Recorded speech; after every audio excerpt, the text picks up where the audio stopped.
Hello friends, आप देख रहे हैं यूट्यूब चैनल बाय जोनिका, जिसमें आप सभी को वर्ल्ड ज्योग्राफी करवाएंगे। मैंने पिछली वीडियो में first part, second part, third part करवा दिया था। आज हम फोर्थ पार्ट करवाएंगे ज्योग्राफी का, विश्व भूगोल का। ओके फ्रेंड्स, चलो स्टार्ट करते हैं। स्टार्ट करने से पहले इस वीडियो को लाइक करें, सब्सक्राइब करें, कमेंट्स करें, शेयर करें, ताकि आपको न्यू नोटिफिकेशन मिल सके। इस वीडियो बनाने में बहुत मेहनत लगती है, तो आप इस वीडियो को सब्सक्राइब करें, मतलब इस चैनल को सब्सक्राइब करें, लाइक करें, शेयर करें, कमेंट जरूर करके बताइए आपको हमारी वीडियो कैसी लगती है। ओके फ्रेंड्स, इस वीडियो को शुरू से लेकर एंड तक जरूर देखिए, ताकि आपको ये पूरा समझ आ सके। ओके फ्रेंड्स, चलो बात स्टार्ट करते हैं। ग्रह से संबंधित महत्वपूर्ण, मैंने लास्ट वीडियो में मैंने वरुण ग्रह तक पढ़ा दिया था। आज कराएंगे इसके जो ग्रह से संबंधित महत्वपूर्ण तथ्य हैं, जो पॉइंट है ना, उसके बारे में, पॉइंट के बारे में बताएंगे क्या क्या पॉइंट है।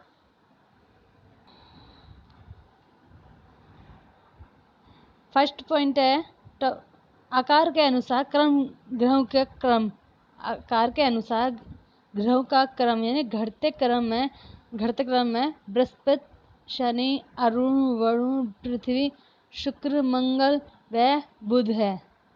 किसके अनुसार?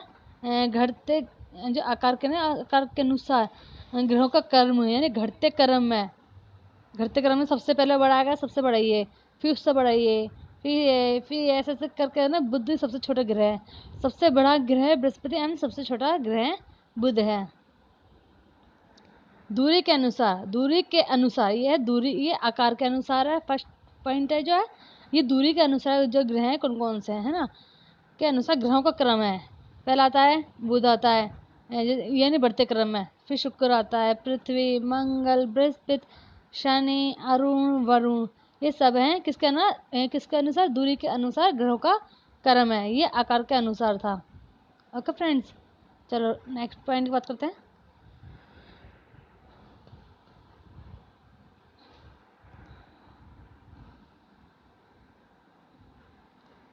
अरुण, वरुण, ये सूर्य के सबसे नजदीक का ग्रह कौन सा है? सूर्य का जो सबसे नजदीक ग्रह है कौन सा? बुध है। और सबसे दूर ग्रह वह है वरुण, जो वरुण है। तो बुध पे मैंने पिछली वीडियो में बताया था, दोपहर के टाइम पर यानी सुबह के टाइम पर सबसे ज़्यादा गर्मी होती है। कहाँ पर? कौन से ग्रह पे? बुध ग्रह पर। और शाम के टाइम पर बहुत ज़्यादा ठंड होती है। और वरुण ऐसा है, सबसे यानी सबसे ठंडा ग्रह है ये वरुण। ओके फ्रेंड्स, नेक्स्ट प्रश्न में बताते हैं। ये घनत्व के अनुसार ग्रहों का कर्म बढ़ते क्रम है। शनि, अरुण, बृहस्पति, वरुण, शुक्र, बुध, पृथ्वी। शनि का घनत्व सबसे कम है। किसका? शनि का सबसे कम ग्रह है। और पृथ्वी का सबसे अधिक घनत्व है। क्या? पृथ्वी का सबसे अधिक घनत्व है। ओके, नेक्स्ट पॉइंट की बात करते हैं। हमारी वीडियो को बनाने में बहुत टाइम लगता है और मेहनत बहुत ज़्यादा लगती है, तो सब्सक्राइब करें, लाइक करें, शेयर करें, कमेंट जरूर करके बताइए हमारी वीडियो कैसी लगती है। ओके फ्रेंड्स, अगर आपको जब भी अच्छी नहीं लगती जरूर कमेंट्स करके बताइए, ताकि अगली वीडियो में इम्प्रूव हो सके। द्रव्यमान के अनुसार ग्रहों का कर्म यानी घटते क्रम में। ये किसके अनुसार? द्रव्यमान। पहले आकार के आकार में आया था द्रव्यमान अनुसार, फिर दूरी के, फिर अभी अब दूरी के बारे में बताते हैं, फिर अब घनत्व के अनुसार बताया, अब एक बताएंगे द्रव्यमान के अनुसार। किसके अनुसार? द्रव्यमान के अनुसार। ये वो भी घटते क्रम है, यानी बृहस्पति, शनि, वरुण, अरुण, पृथ्वी, शुक्र, मंगल, बुध। ये सर्वाधिक द्रव्यमान वाला ग्रह कौन सा है? सर्वाधिक द्रव्यमान वाला ग्रह बृहस्पति। कौन सा? बृहस्पति। ये निम्न द्रव्यमान वाला ग्रह है बुध। निम्न द्रव्यमान वाला, जो सबसे कम द्रव्यमान वाला ग्रह कौन सा है? बुध ग्रह है। ओके फ्रेंड्स, अभी आगे परिक्रमण वेग के अनुसार ग्रहों का कर्म यानी बढ़ते क्रम में बताना है। बुध, शुक्र, पृथ्वी, मंगल, बृहस्पति, शनि, अरुण, वरुण। बुध का परिक्रमण सबसे कम है। बुध का परिक्रमण वेग सबसे कम है। और वरुण का सर्वाधिक है। किसका? वरुण का सर्वाधिक है। यहाँ हम पाते हैं कि जो ग्रह सूर्य से जितना दूर है उसका परिक्रमण वेग उतना ही अधिक है। जो ग्रह सूर्य से जितना अधिक दूर है उसका परिक्रमण वेग उतना ही अधिक है। ओके फ्रेंड्स, चलो नेक्स्ट पॉइंट इसी के बारे में बताते हैं। अब करते हैं परिभ्रमण वेग के अनुसार। नेक्स्ट पॉइंट के बारे में बात करते हैं। परिभ्रमण के अनुसार ग्रहों का कर्म यानी बढ़ते क्रम में बताना है। जैसे कि बृहस्पति हो गया, शनि हो गया, अरुण हो गया, वरुण हो गया, पृथ्वी, मंगल एवं बुध, शुक्र। बृहस्पति का परिभ्रमण वेग सबसे कम है। किसका? बृहस्पति का। क्या सबसे कम है? परिभ्रमण वेग सबसे कम है। और शुक्र ग्रह का सबसे अधिक है। कौन से ग्रह का? शुक्र ग्रह का। ओके फ्रेंड्स, नेक्स्ट पॉइंट की बात करते हैं।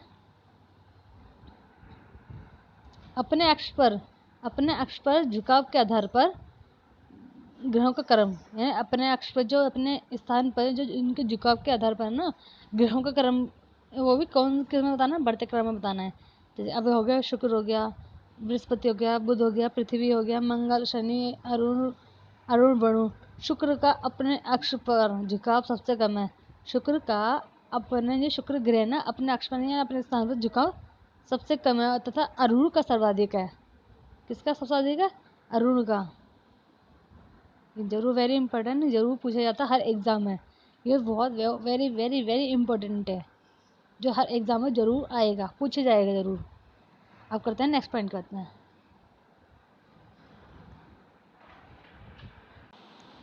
फिर अब बात करते हैं नेक्स्ट पॉइंट की बात में। नेक्स्ट पॉइंट का यानी विश्व का सबसे ऊंचा ज्वार भाटा। किसका? विश्व का सबसे ऊंचा ज्वार भाटा के बारे में बात करते हैं अब आज।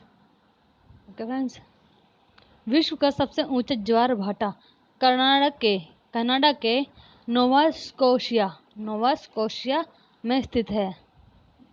नोवा स्कोशिया में स्थित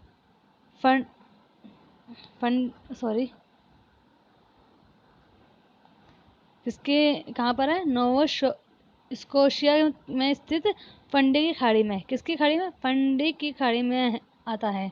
क्या? विश्व का सबसे ज्वार भाटा कौन से देश में आता है? कनाडा के नोवा स्कोशिया में स्थित फंडे की खाड़ी में आता है। ज्वार उभार की ऊंचाई कितनी है? 16 से लेकर 18 मीटर के बीच है। कितनी? 16 से लेकर 18 मीटर के बीच है, क्योंकि वहाँ पर दो ऊंच ज्वार भाटा हैं। दो ऊंच ज्वार और दो निम्न ज्वार प्रतिदिन आते हैं क्योंकि वहाँ पर रोज आते हैं। दो ऊंच ज्वार और दो निम्न ज्वार प्रतिदिन आते हैं। 24 घंटे का समय लगता है। मैंने पहले भी बता दिया, रोज आते हैं, यानी 24 घंटे का हर एक दिन होता है। अतः एक ज्वार 6 घंटे के अंदर अवश्य आता है। एक ज्वार होता है 6 घंटे के अंदर जरूर आता है। अब नेक्स्ट पॉइंट की बात करते हैं। अनुमाताएं मानना है कि ज्वार उभार 1 घंटे के लगभग यानी 2.4 मीटर ऊपर उठता है। कितना? 2.4 ऊपर यानी मीटर ऊपर उठता है। इसका आशय यह है कि ज्वार प्रति मिनट 4 सेंटीमीटर, कितने सेंटीमीटर? 4 सेंटीमीटर से ज़्यादा ऊपर की ओर उठता है। देखो फ्रेंड्स, हमारे इस वीडियो बनाने में बहुत मेहनत लगती है। अगर आपको हमारी वीडियो अच्छी लगती है ना, लाइक ज़रूर करो, शेयर करो और साथ ही साथ सब्सक्राइब करो, बेल आइकन दबाओ ताकि आपको न्यू नोटिफिकेशन मिल सके। ओके फ्रेंड्स, इस वीडियो को शुरू से लेकर एंड तक जरूर देखो ताकि आपको समझ आ सके। अगर आप बीच में से देखोगे या ये स्किप करके देखोगे ना, समझ में नहीं आएगा कि हमने क्या पढ़ाया है। ओके फ्रेंड्स, चलो नेक्स्ट पॉइंट की बात करते हैं। अब करते हैं अंटार्कटिका में केवल 2 मौसम। कितने? अंटार्कटिका में केवल 2 मौसम। अब पॉइंट की बात करते हैं। पृथ्वी पर अंटार्कटिका ही केवल ऐसा स्थल है कहाँ पर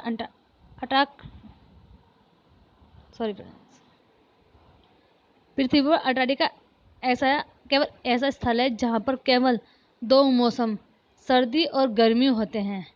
केवल 2 मौसम होते हैं। कहाँ पर? अंटार्कटिका में केवल सर्दी और गर्मी होते हैं। सर्दी के दिनों में 6 महीने तक यहाँ अंधेरा, अगर गर्मियों में 6 महीने तक दिन का प्रकाश रहता है। 6 महीने तक यहाँ पर अंधेरा रहता है। कहाँ पर? अंटार्कटिका में। वहाँ पर दिन नहीं होती 6 महीने तक, वो भी सर्दी के दिनों में। गर्मी में 6 महीने तक दिन का प्रकाश रहता है, मतलब वहाँ पर रात होती नहीं है। ओके फ्रेंड्स, अब करते हैं अंतर्राष्ट्रीय अंतरिक्ष स्टेशन ISS। अंतर्राष्ट्रीय अंतरिक्ष स्टेशन यानी ISS, इसका फुल फॉर्म है इंटरनेशनल स्पेस स्टेशन। क्या है? International space station. पॉइंट की बात करते हैं। पृथ्वी की निचली कक्षा में मौजूद एक कृत्रिम उपग्रह है। इसका निर्माण कार्य 1998 कब? 1998 किया गया था, शुरू किया गया था। ISS यानी international space station, NASA, America की नासा, रूस की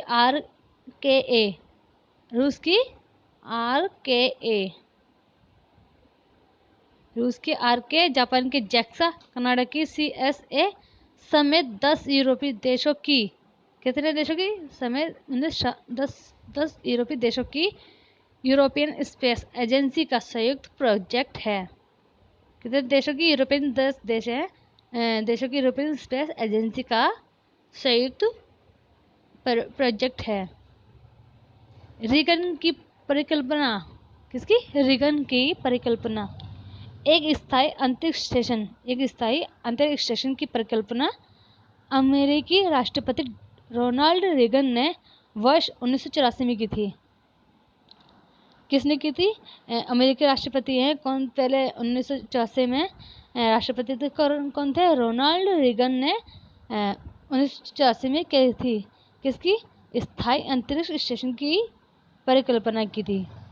ओके फ्रेंड्स, चलो नेक्स्ट पॉइंट की बात करते हैं। जब रूस ने मीर 2 नाम के अगले अंतरिक्ष स्टेशन की योजना बनाई थी। कब? जब रूस ने मीर 2 है, जो स्पेस का नाम है, अगले अंतरिक्ष स्टेशन की योजना बनाई थी, तो अमेरिका ने पुनः साथ मिलकर, किसके साथ? रूस के साथ मिलकर इस परियोजना को नया नाम दिया। क्या था? अंतर्राष्ट्रीय अंतरिक्ष स्टेशन यानी ISS यानी इंटरनेशनल स्पेस स्टेशन। ओके, अब बात करते हैं नेक्स्ट टॉपिक की बात। नेक्स्ट पॉइंट की बात आती है धूमकेतु की बात करते हैं आज। धूमकेतु यानी कॉमेट,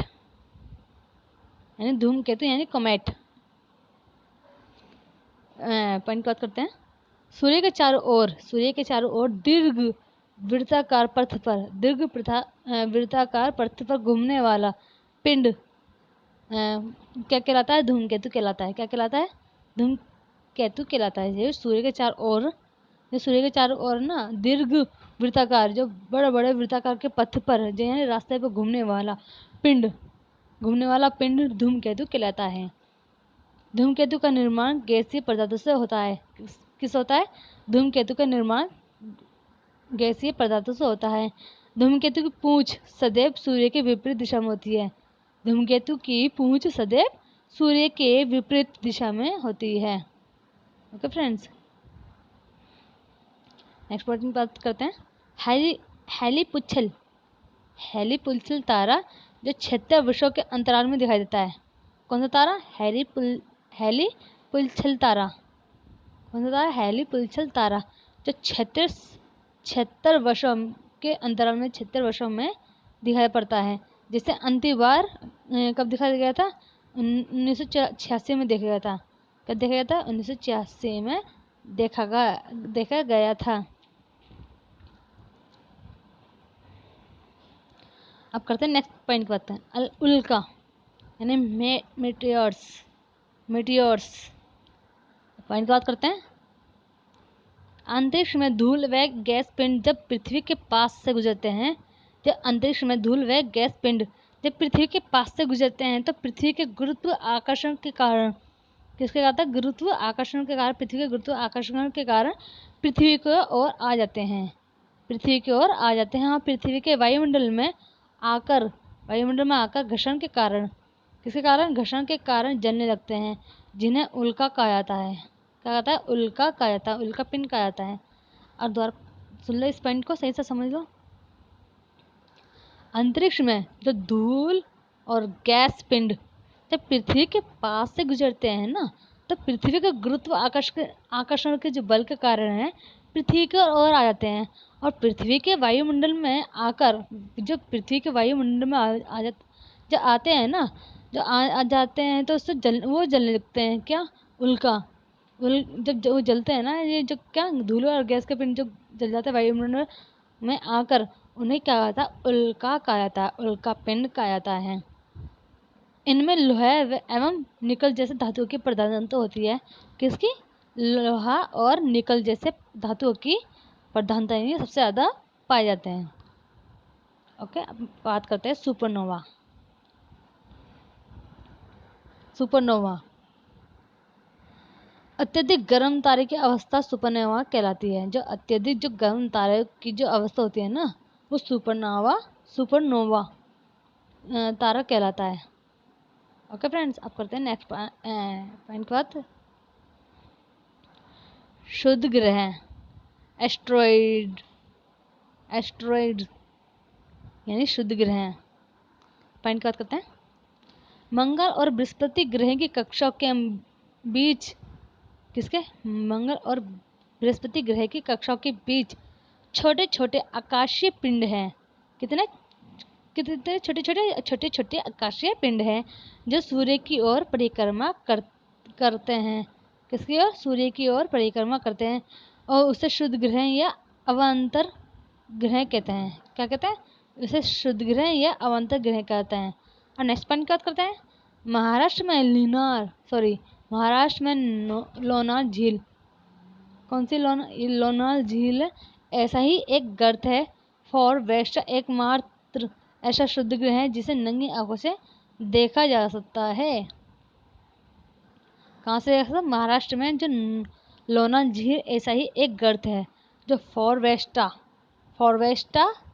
एकमात्र ऐसा शुद्ध ग्रह है। जो फॉरवेस्टा एक वो है, ऐसा सिर्फ एक ही है ऐसा शुद्ध ग्रह है जिसे नंगी आंखों से देखा जा सकता है।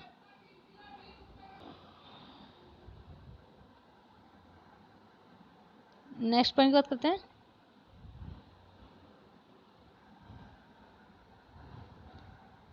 महाराष्ट्र में लोनार झील ऐसा ही एक गर्त है फॉरवेस्टा। कौन सा? फॉरवेस्टा शुद्ध ग्रह जिसे नंगे आंखों से देखा जा सकता है, जिसे नंगे आंखों से देखा जा सकता है। नेक्स्ट पॉइंट की बात करते हैं। पृथ्वी के निकट हजार शुद्ध ग्रह हैं। कितने? हजार शुद्ध ग्रह हैं जिनके पृथ्वी से टकराने की कुछ आशंकाएं हैं। ऐसे ही शुद्ध ग्रह जो ऐसे ही एक शुद्ध ग्रह है जिसका नाम है एपोफिस, जो 2036 में पृथ्वी के निकट से यानी पृथ्वी के पास से जरूर गुजरेगा। कब? 2036 में जरूर गुजरेगा। ओके फ्रेंड्स, ये जरूर वेरी इंपॉर्टेंट है। इसका नाम क्या है? एपोफिस। अब बात करते हैं नेक्स्ट पॉइंट की बात करते हैं। प्लूटो को 2006 में, कब? 2006 में शुद्ध ग्रहों की श्रेणी में लाया गया। प्लूटो को 2006 में शुद्ध ग्रहों की श्रेणी में लाया गया क्योंकि इसका आकार पृथ्वी के चंद्रमा से भी छोटा है। किसका ग्रह? शुद्ध ग्रह जो प्लूटो है 2006 में शुद्ध ग्रह की श्रेणी में लाया गया था क्योंकि इसका आकार पृथ्वी के जो चंद्रमा से भी छोटा है। यह वरुण के मार्ग को भी काटता है। कौन? प्लूटो वरुण के मार्ग को भी काटता है। ओके फ्रेंड्स, अगर आपको हमारी वीडियो अच्छी लगती है तो लाइक कराएं, सब्सक्राइब करें, शेयर करें ताकि आपको न्यू नोटिफिकेशन मिले, क्योंकि इस वीडियो को बनाने में बहुत ज़्यादा मेहनत लगती है। आपके इस वीडियो को फ्रेंड इस वीडियो शुरू से लेकर एंड तक जरूर देखिए ताकि आपको शुरू से लेकर एंड तक जरूर समझ आ सके।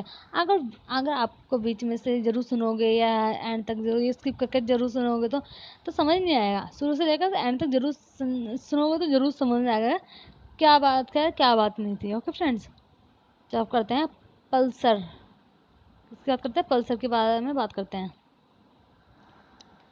अपने छोटे आकार के कारण न्यूटन तारे, कौन से तारे? न्यूटन तारे अपनी कक्षा में बहुत तेजी से घूमते हैं। कौन? न्यूटन तारे अपनी कक्षा में बहुत तेजी से घूमते तथा विभिन्न अलग प्रकार की विद्युत चुंबकीय विकिरण उत्सर्जित करते हैं। कौन करते हैं? न्यूटन तारे विद्युत चुंबकीय विकिरण की उत्सर्जित करते हैं। इस प्रकार के तारे को पल्सर कहा जाता है। इस प्रकार के तारों को क्या कहा जाता है? पल्सर। अब करते हैं लाल दानव के बारे में बात।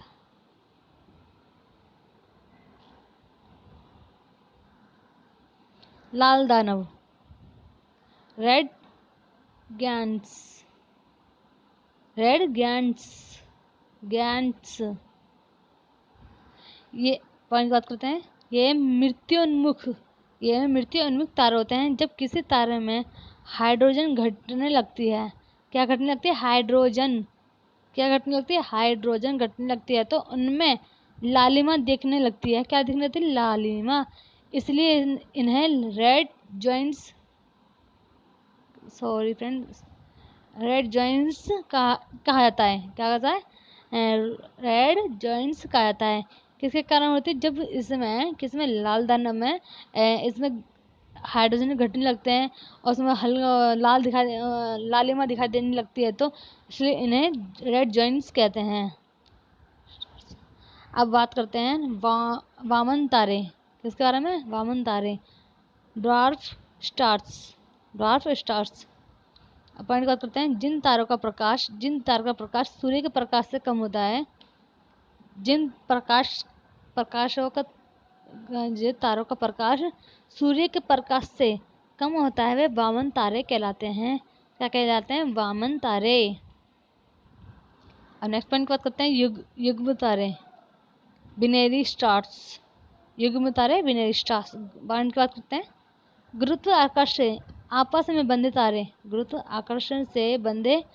में बंधे तारे जिनमें एक तारा सामान्यतः दूसरे की अपेक्षा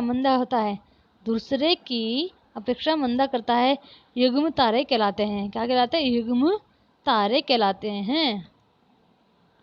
अब करते हैं नोवो की बात करते हैं। पॉइंट की बात करते हैं। कभी कभी एक धुंधला तारा अत्यधिक चमक के साथ अचानक दिखाई देता है।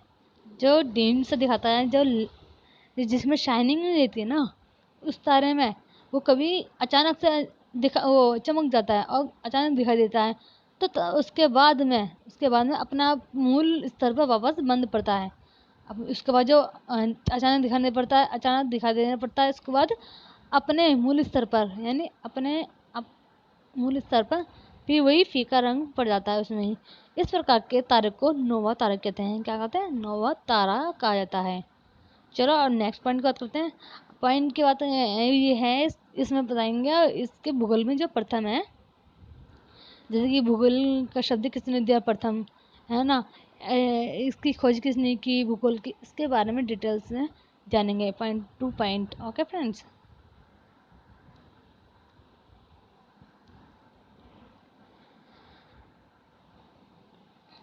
नेक्स्ट पॉइंट की बात करते हैं। भूगोल में प्रथम कौन है ना। ओके फ्रेंड्स, आर्थिक भूगोल शब्द के प्रथम प्रयोगकर्ता कौन है? जो आर्थिक भूगोल शब्द का जो प्रथम प्रयोग जिन्होंने प्रयोग करा होगा ना सबसे पहले किसने किया था? लोमोनोसोव। किसने? लोमोनोसोव ने किया था। लोमोनोसोव। आधुनिक भूगोल के पिता किसे कहा जाता है?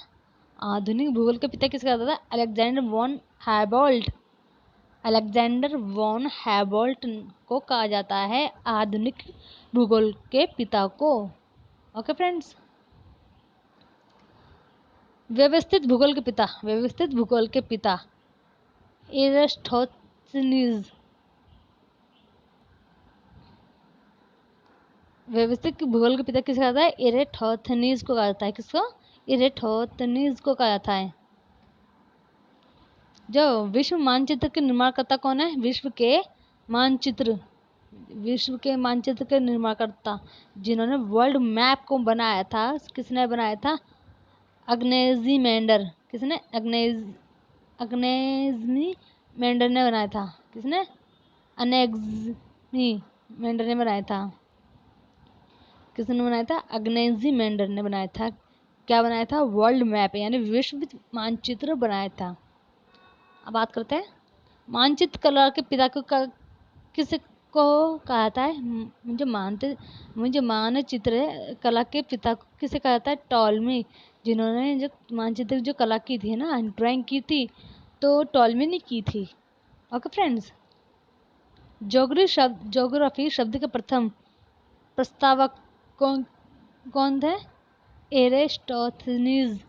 कौन थे? एरिस्टोथनीज, जिन्होंने ज्योग्राफी शब्द के जो पहले ही शब्द इन्होंने यूज किया था।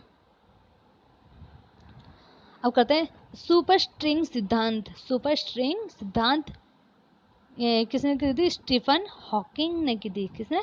स्टीफन हॉकिंग ने की थी। अब करते हैं नेक्स्ट पॉइंट की बात। ऐतिहासिक भूगोल के पिता। ऐतिहासिक भूगोल के पिता किसे कहता है? हेरोडोटस।